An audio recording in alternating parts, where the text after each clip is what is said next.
중함교회 청소년부 친구들 안녕. 지난주 설날 연휴였는데 우리 친구들 즐거운 연휴 보내고 왔나요? 코로나 때문에 여러 가지로 제약이 많은 연휴이기도 했지만 다들 행복한 시간을 보냈을 거라 생각하며 오늘 이 시간에도 각자의 자리에서 성경책을 준비하고 마음과 정성을 다해 예배드리도록 하겠습니다. 다 같이 사도신경 하심으로 예배를 시작하도록 하겠습니다. 나는 전능하신 아버지 하나님, 천재 창조주를 믿습니다. 나는 그의 유일하신 아들, 우리 주 예수 그리스도를 믿습니다. 그는 성령으로 잉태되어 동정녀 마리아에게서 나시고 본디오 빌라도에게 고난을 받아 십자가에 못 박혀 죽으시고 장사된 지 사흘 만에 죽은 자 가운데서 다시 살아나셨으며 하늘에 오르시어 전능하신 아버지 하나님 우편에 앉아 계시다가 거기로부터 살아있는 자와 죽은 자를 심판하러 오심이라. 나는 성령을 믿으며 거룩한 공교회와 성도의 교제와 죄를 용서받는 것과 몸의 부활과 영생을 믿습니다. 아멘.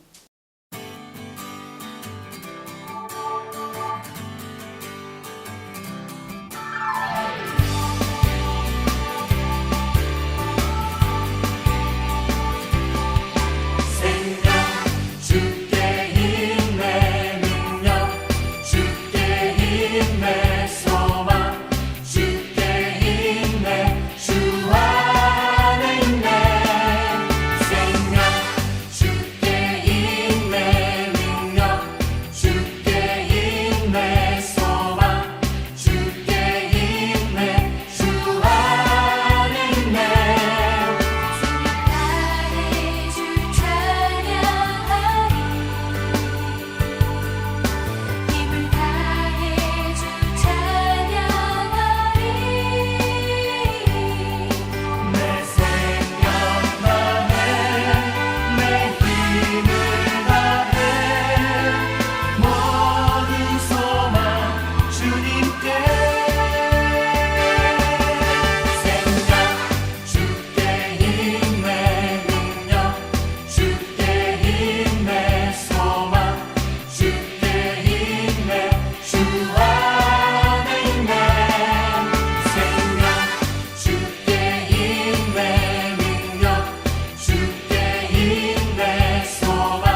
오늘 예배를 위해 청소년부 권영서 학생이 우리를 대표하여 기도하도록 하겠습니다. 하나님 감사합니다. 오늘도 저희 청소년부 친구들이 잊지 않고 이 예배의 자리에 나오게 해주심에 감사드립니다. 비록 온라인으로 드리는 예배지만 주님께 드리는 진정한 예배는 변함이 없음을 알게 해주시고 그 예배를 온전히 주님께만 올려드릴 수 있게 해주세요. 요즘 함께 만날 수는 없지만 예배 후 줌을 통해서 서로 얼굴을 보고 귀한 나눔들을 이어가고 있습니다.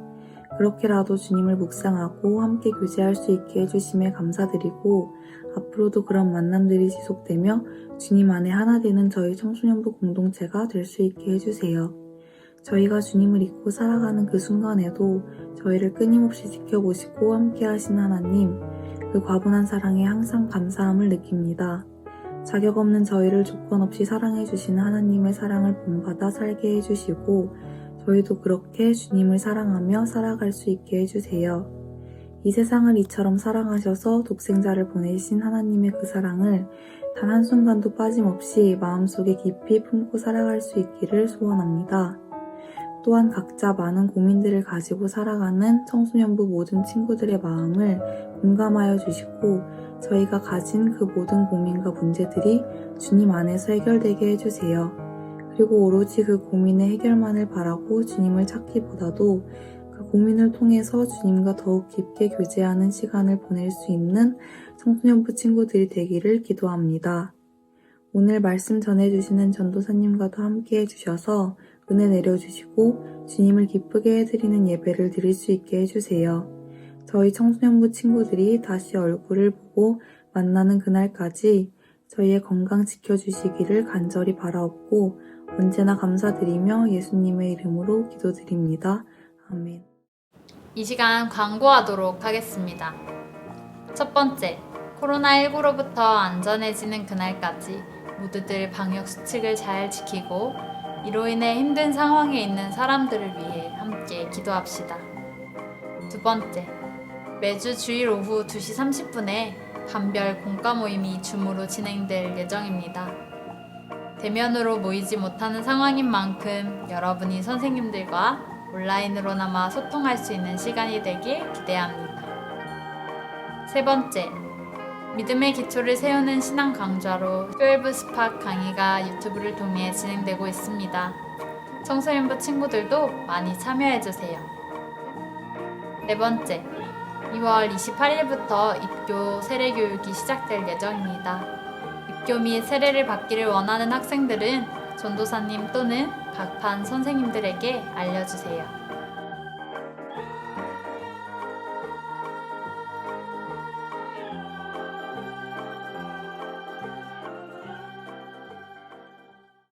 오늘 함께 나눌 말씀은 요한복음 11장 11절에서 27절까지의 말씀입니다. 제가 봉독하겠습니다. 이 말씀을 하신 후에 또 이르시되 우리 친구 나사로가 잠들었도다. 그러나 내가 깨우러 가노라. 제자들이 이르되 주여 잠들었으면 낫겠나이다 하더라. 예수는 그의 죽음을 가리켜 말씀하신 것이나 그들은 잠들어 쉬는 것을 가리켜 말씀하심인 줄을 생각하는지라. 이에 예수께서 밝히 이르시되 나사로가 죽었느니라. 내가 거기 있지 아니한 것을 너희를 위하여 기뻐하노니 이는 너희로 믿게 하려 함이라. 그러나 그에게로 가자 하시니 디드모라고도 하는 도마가 다른 제자들에게 말하되 우리도 주와 함께 죽으러 가자 하니라. 예수께서 와서 보시니 나사로가 무덤에 있은지 이미 나으리라. 베다니는 예루살렘에서 가깝기가 한 오리쯤 되매 많은 유대인이 마르다와 마리아에게 그 오라비의 일로 위문하러 왔더니 마르다는 예수께서 오신다는 말을 듣고 곧 나가 맞이하되 마리아는 집에 앉았더라. 마르다가 예수께 여짜오되 주께서 여기 계셨더라면 내 오라버니가 죽지 아니하였겠나이다. 그러나 나는 이제라도 주께서 무엇이든지 하나님께 구하시는 것을 하나님이 주실 줄을 아나이다. 예수께서 이르시되 내 오라비가 다시 살아나리라. 마르다가 이르되 마지막 날 부활 때에는 다시 살아날 줄을 내가 아나이다. 예수께서 이르시되 나는 부활이요 생명이니 나를 믿는 자는 죽어도 살겠고 무릇 살아서 나를 믿는 자는 영원히 죽지 아니하리니 이것을 내가 믿느냐. 이르되 주여 그러하여다. 주는 그리스도시요 세상에 오시는 하나님의 아들이신 줄 내가 믿나이다. 이는 살아계신 하나님의 말씀입니다. 아멘. 오늘 말씀 제목은 죽어도 산다는 것입니다. 여러분에게 있어서 지금 가장 중요한 것은 무엇이고 어떤 것을 위해 열심을 쏟고 있나요? 아마도 대부분 학교 다닐 때는 공부를 해야 하고 대학에 진학해야 하니까 혹은 취업해야 하니까 열심히 공부하거나 배우고 하며 미래를 위해 열심을 다하고 있을 거예요. 그런데 거기에 왜? 라는 질문을 던져본 적이 있나요? 여러분의 나이뿐만 아니라 어른이 되어서도 사람들은 잘 살기 위해 먹고 일을 하고 운동도 하고 여가 생활을 즐기는 등 여러 가지 활동을 하며 살아가고 있어요. 그런데 우리가 아무리 열심히 산다고 해도 이것들을 한순간에 무너뜨리는 것이 있는데요. 네, 바로 죽음이라는 거예요. 우리는 웰빙이라고 해서 잘 살기 위한 것에 대해서는 많은 고민을 하며 살아가지만 굳이 죽는 것에 대해서는 잘 생각해 보지 않았던 것 같아요. 하지만 최근에는 품위 있고 존엄하게 생을 마감하는 것을 말하는 웰다잉에 대해서도 고민하는 시대가 되었어요. 본격적인 말씀을 나누기에 앞서 여러분과 이야기를 하나 함께 나눠보려고 하는데요. 여러분 혹시 유퀴즈 온 더 블록이라는 방송을 본 적이 있나요? 많은 에피소드 중에서 살면서 만나고 싶지 않을 죽음에 대한 이야기라는 제목의 에피소드를 짧게 공유하고자 합니다. 이 영상을 여러분과 함께 공유하면 좋겠는데 그러지 못한 부분들 이해해 주길 바랍니다. 이 영상에 보면은 박진영 씨가 게스트로 나온 장면이 있는데 이런 이야기를 합니다. 어른들한테 배운 행복의 조건은 열심히 해서 자기 분야에서 성공할 것, 좋은 사람을 만나 가정을 꾸릴 것, 그게 바로 행복이라고 말해요. 그런데 이게 다인가 싶은 거예요. 왜냐하면 죽음이라는 게 와요. 갑자기 죽을 수도 있잖아요. 그럼 이 죽음이라는 문제는 언제까지 외면하기만 할 것인가? 뒤늦게 사춘기가 왔어요. 우리는 두 가지를 배워요. 열심히 살아라, 올바르게 살아라. 그런데 왜? 라는 질문이 생기는 거예요. 이런 이야기를 합니다. 이에 대해서 유재석 씨가 대답을 하는데요. 죽음에 대해서 심각하게 생각해 본 적은 없는 것 같아요. 막상 이렇게 죽음에 대해 생각하면 말씀하신 대로 약간 외면이라고 해야 되나? 회피하게 되는 것 같아요. 어떤 큰 목표나 꿈을 향해 달려가기보다는 일단 오늘을 열심히 살자라는 생각을 한다라고 이야기합니다. 이에 박진영 씨가 그럼 죽음을 생각하면 무섭긴 해요? 라고 질문하는데 유재석 씨가 대답하기를 무섭다기보다는 갑갑해요. 뭐 어떻게 되는지 모르니까 다시 환생을 하는 건지 아님 그대로 묻혀서 내 기억이 사라지는 건지 그러니까 좀 슬퍼요. 그래서 생각해 보려다가도 그냥 말아버려요. 그리고 박진영 씨가 이야기합니다. 결국 우리가 인생을 길이라고 말하는데 길이라는 게 시작이 있고 끝이 있는데 시작은 태어난 거고 끝은 죽음인데 시작과 끝이 규명이 안 되면 중간은 흔들리는 거잖아요. 왜 태어난지 몰라. 죽어서 어디 가는지 몰라. 근데 그냥 살자. 그러면 흔들리잖아요. 왜 내가 열심히 해야 하지? 혹은 왜 내가 살아야 하지에 대한 질문이 생겼고 이 문제를 해결해야겠다 싶은 거예요. 라고 이야기를 합니다. 여기까지가 이 에피소드인데요. 여기서 보면 유재석 씨도 죽음에 대해 진지하게 생각하지 않았던 것 같다고 이야기하는데요. 사실 우리도 언제일지 모르는 죽음을 매일 생각하고 고민하면서 불안하게 지내기보다는 주어진 하루하루에 집중해서 살아가는 것에 초점을 맞추는 경우가 더 많을 거예요. 신기하게도 뇌는 죽음을 타인에게만 일어난다고 생각하게 만든다 라는 제목의 기사를 보면 우리의 뇌가 죽음에 연연하지 않도록 최선을 다하고 있기 때문이라고 이야기한 이스라엘 심리학자들의 주장에 대한 내용이 있었어요. 그만큼 뇌도 죽음을 싫어해서 피하려고 노력한다는 거예요. 그렇기 때문에 사실상 우리는 의도적으로 생각하지 않으면 이 죽음이란 무엇일까에 대해 진지하게 생각해 보기가 쉽지 않은 것이죠. 그런데 앞선 에피소드에서 언급되었듯이 우리의 삶이 시작과 끝이 있는데 그것을 제외하고 이 중간 과정에만 집중하는 것은 마치 논술 문제를 푸는데 서론과 결론이 없이 본론만 서술한 것과 같다고 생각할 수 있어요. 서론은 본론의 이유와 방향을 제시하고 결론은 본론의 의미와 가치를 채워주는 역할을 하듯이 우리가 어디로부터 왔고 또 어디를 향해 가는지에 대해 아는 것은 우리의 삶의 이유와 방향과 목적 그리고 가치를 가지게 해주는 것이라고 할 수 있어요. 오늘 본문에는 여러분이 한 번쯤은 들어보았을 나사로의 죽음에 관한 이야기가 등장합니다. 이 말씀을 통해 오늘 우리에게 주시는 의미가 무엇일지 생각해 봅시다. 당시 예루살렘 근처에 위치한 베단이라는 동네에서 마르다와 마리아 자매는 오빠 나사로의 죽음을 막으려고 예수님께 사람을 보내어 사랑하시는 자가 병들었다고 전하고 있어요.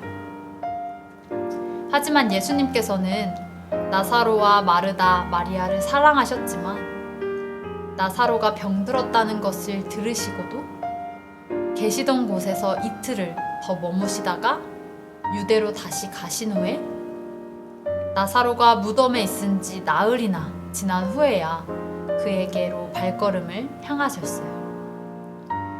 무덤에 있은 지 나흘이라는 표현은 이후에 예수님께서 행하실 기적이 얼마나 클 것인지를 강조하고 있어요.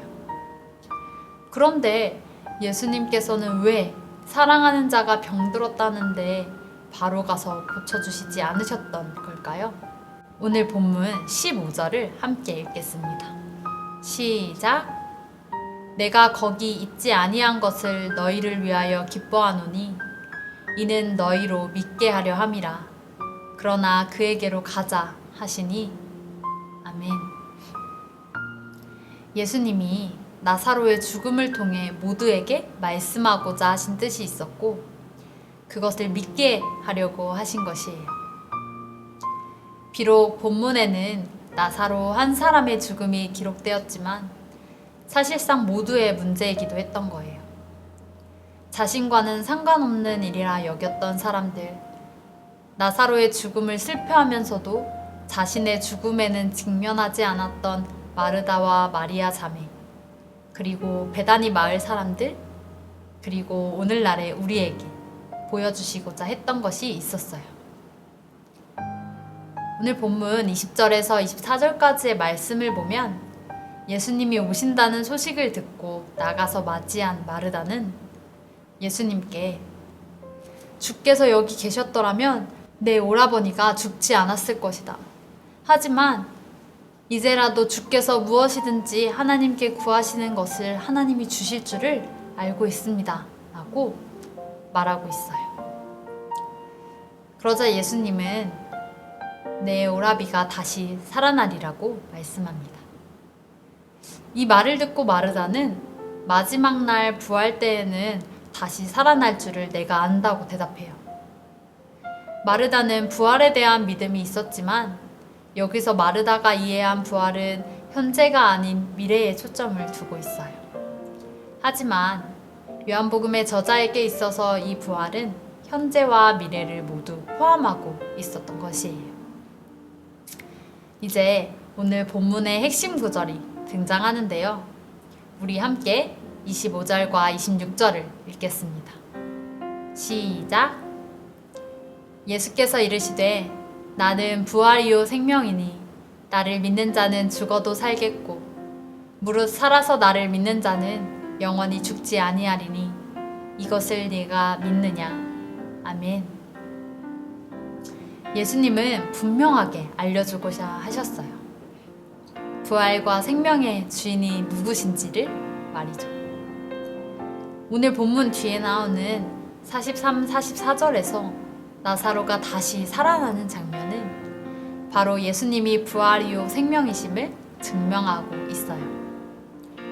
그리고 마르다와의 대화를 통해 예수님께서는 죽음과 죽음 이후에 대해 우리에게 말씀하고 계세요.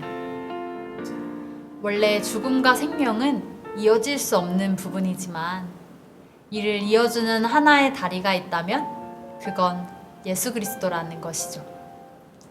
그래서 예수님을 믿는 사람들은 하나님의 자녀가 되고 하나님의 자녀된 우리에게 죽음은 두려워해야 할 대상이 아니라는 것이에요. 왜냐하면 예수님께서 이미 부활과 영원한 생명을 약속해 주셨기 때문이에요. 오늘 설교 제목이기도 한 죽어도 산다는 건 이라는 말은 바로 예수님을 믿는 사람들에게는 죽음이 끝이 아니라 부활의 소망이 주어졌다는 것을 의미해요. 따라서 그리스도인에게 죽음이라 함은 물리적인 죽음이 아니라 하나님과의 관계가 단절되는 것을 말해요. 하나님과 관계가 단절되었다는 것에는 여러 가지 예가 있겠지만 쉽게 이야기해보면 어떤 어려움의 순간에 하나님을 찾지 않고 삶의 그 모든 순간에 내가 중심이 되어버리는 거예요. 그로 인해서 하나님의 은혜로 누리던 평안함과 기쁨을 더 이상 누릴 수 없게 되는 것을 말해요. 오늘 함께 예배드리는 우리 모두는 언제나 하나님과의 친밀한 관계를 통해서 하나님의 사랑과 또 예수님의 은혜와 성령의 충만함 가운데 살아가기를 간절히 소망합니다. 또한 오늘 말씀을 통해 함께 나눈 것처럼 죽음을 이기시고 부활하신 생명 되신 예수님만을 바라보며 믿음을 가지고 나아가는 저와 우리 종암교회 청소년부 친구들이 되기를 소망합니다. 함께 기도하시겠습니다. 주님 감사합니다. 오늘 이 시간에도 각자의 자리에서 예배할 수 있는 은혜를 허락하심에 감사합니다. 주님 오늘 나사로의 죽음과 또 그의 소생의 이야기를 통해서 우리가 함께 나누었던 것은 죽음과 죽음 이후의 삶 가운데 정말 우리가 죽음을 두려워하지 않을 수 있는 것은 바로 부활이자 생명이신 예수님께서 영원한 생명을 우리에게 약속해 주셨음을 깨달았기 때문임을 고백합니다. 우리가 이러한 부활의 소망을 가지고 믿음으로 날마다 나아갈 수 있도록 주님께서 늘 인도하여 주세요. 또한 우리 친구들 이 자리 가운데 각자의 자리에서 예배드릴 때에 귀한 예물 준비하였습니다. 그 손길들 기억하여 주시고 정말 주님의 그 귀한 사역들 가운데 이 귀한 예물들이 사용되어질 수 있도록 인도하여 주시고 축복하여 주세요. 그래서 그 걸음걸음을 주님께서 늘 인도하여 주실 것을 믿고 감사드리며 예수님의 이름으로 기도드렸습니다. 아멘. 다 같이 주기도문 하심으로 예배를 마치도록 하겠습니다. 하늘에 계신 우리 아버지, 아버지의 이름을 거룩하게 하시며 아버지의 나라가 오게 하시며 아버지의 뜻이 하늘에서와 같이 땅에서도 이루어지게 하소서. 오늘 우리에게 일용할 양식을 주시고 우리가 우리에게 잘못한 사람을 용서하여 준 것 같이 우리 죄를 용서하여 주시고 우리를 시험에 빠지지 않게 하시고 악에서 구하소서. 나라와 권능과 영광이 영원히 아버지의 것입니다. 아멘.